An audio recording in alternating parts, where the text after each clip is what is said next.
Het is hem wen die temperaturen van Joet, maar het zijn nog al je normale, gewone simmertemperaturen. En hoe juist erin sprutsen, de hitte waar oprommen door een paar pittige buien, zwiere buien. De meest zwiere buien in het zuiden, zuidoosten en oosten van onze provincie.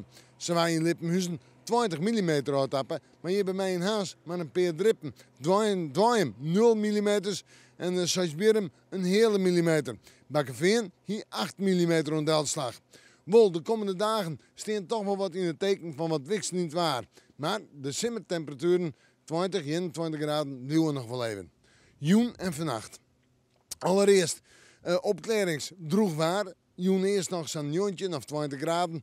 En de wien is er haast net. En vannacht wordt het zo'n 13 graden. Ik moet net al te volle wien, zwak of matig, noord-noordoost. Morgen dan hebben we eerst nog wel zinnen, maar dan begint de loft en dan krijgen we letter het ruimwetter. En dat kan wel eens flink wat ruimwetter wezen, vooral letter in de middag, in de joentijd en in de nacht. En de temperaturen morgen 20 of 21 graden. En de wind matig en krachtig uit het noorden, noordoosten waait. Die krachtige wind vooral in het kust- en waardgebied. Ik zei het al, in de nacht flink wat ruim. En dan zetten we op naar het vooruitzicht. Tonsje, vreed en sneeuwen. 3 dagen op een richtje maar zo'n 20 of 21 graden. Op Tonsje ligt het aardig droeg te blijven. Op vreed werden een paar buien of buikjes. Op sneeuw werd droeg waar. Nou ja, zo schommelt het wat, maar het waar. En we moeten morgen maar weer even in het simmerwaarsje.